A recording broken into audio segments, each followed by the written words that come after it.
네, 유승민 작가 모셨습니다. 어서 오세요. 안녕하세요. 네, 휴가는 잘 다녀오셨습니까? 예, 덕분에 잘 다녀왔습니다. 네, 자, 또 힘차게 달려야죠. 예. 오늘 어떤 내용일까요? 오늘은 오디오부터 먼저 듣고 시작하겠습니다.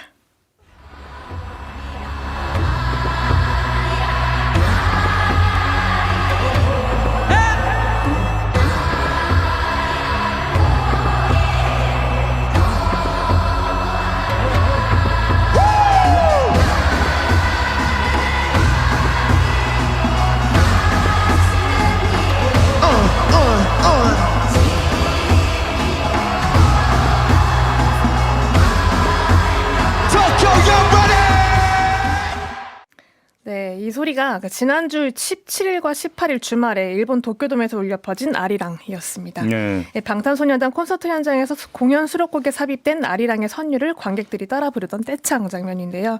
뒤늦게 알려진 사실 하나가 있습니다. 이 콘서트를 앞두고 일본 아미들이 한국 아미들에게 우리가 이 노래를 아리랑을 불러도 되겠느냐라고 허락을 구했다는 이야기죠. 혹시 휴가를 가신 게 BTS 도쿄 공연 보러 휴가 내신 건 아니죠? 아닙니다. 네. 왜 시선을 안 맞추실까? 농담이고요. 네. 근데 왜 허락을 구하는 거예요? 그래서 직접 어떤 사정인지 들어보려고 도쿄에 거주하고 있는 스스로를 일본 아미라고 칭하는 여성과 이야기를 나눠봤는데요. 이 한국어 더빙을 AI를 사용했다는 점을 감안하고 들어주시면 감사하겠습니다. 들어보시죠.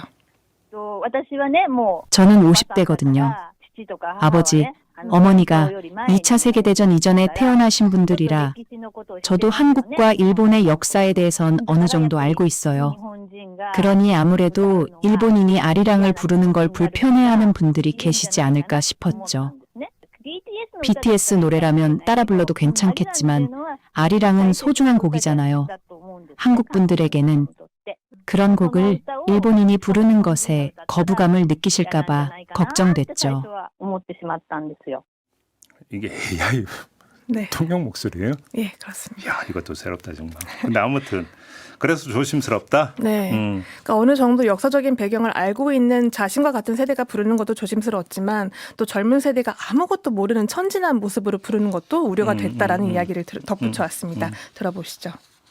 만약 젊은 애들이 이런 역사적 배경도 모르고 아리랑이 금지곡이었다는 사실도 모르는 상태에서 그냥 한국의 옛날 노래를 부른다는 감각으로 따라 부르면 한국 어르신들 입장에선 이 젊은 애들은 아무것도 모르고 그저 따라 부르는구나 불편해할 수도 있을 거라 생각했고요.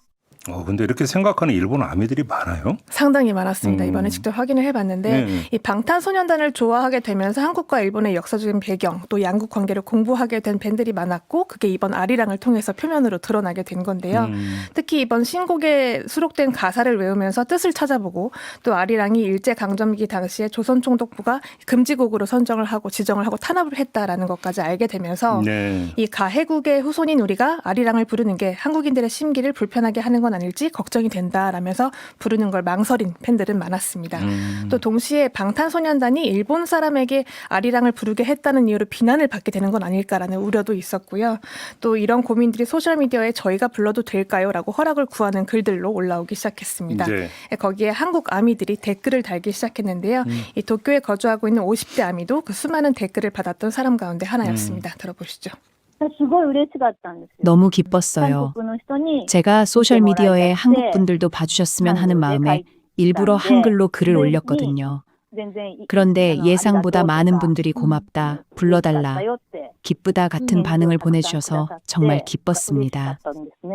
그래서 아까 들었던 그 합창이 나온 겁니까? 네. 다만 반전이지만 이분은 또 가지 못했다고 하는데요. 티켓님의 실패를 해서 가지 못하고 일본의 멀티플렉스 상영관에서 이제 응원봉을 들고 영화관 라이브 상영으로 콘텐츠를 즐겼다고 합니다. 그러니까 실제 도쿄돔 현장에서는 아리랑을 울면서 불렀다라고 이제 후기를 남겨준 팬들도 많았고요. 일본 팬들이 아리랑 가사 위에 일본어 표기로 발음을 작게 적어두고 따라 부르는 모습이 또 포착이 되면서 한국 아미들이 이것 좀 봐라. 나라의 일본 아미들이 아리랑을 이렇게까지 연습하고 있다라는 모습이 공유가 됐고 또 그 장면을 접한 또 다른 나라의 팬들이 우리도 열심히 아리랑을 연습 중이다라는 그런 화답을 보내오기도 했습니다. 그러니까 이렇게 전 세계에 아리랑이 울려 퍼지고 있다는 점도 상당히 인상적인 장면이기도 한데요. 이 자신들이 가해국의 후손이라는 사실을 인정하면서도 그럼에도 아리랑을 불러도 괜찮겠냐라고 먼저 허락을 구하는 그런 태도가 어쩌면 우리가 좀 오랫동안 일본한테 바라고 있었던 보고 싶었던 모습이 아닐까라는 생각도 들고 또 그걸 가장 아름다운 언어인 음악으로 또 아리랑이라는 곡으로 이뤄냈다라는 점에서 많은 팬들에게 감동을 안겨주고 있는 것 같습니다. 이런 계기를 통해서 과거사를 또 직시까지 할 수 있다면 우리가 반대할 이유가 뭐가 있겠어요? 네. 오히려 환영할 일이죠. 그렇죠. 네. 네, 알라스카님이 문화가 정치 위에 있군요라고 평해 주셨는데 딱 이거죠. 네, 뭐 이런 교류는 얼마든지 좋습니다. 네. 그렇죠? 김구 선생님을 떠올린다는 네. 글도 많았습니다. 그래서 갔어요, 안 갔어요? 안 갔습니다. 마무리하겠습니다. 유승민 작가였어요. 수고하셨습니다. 감사합니다.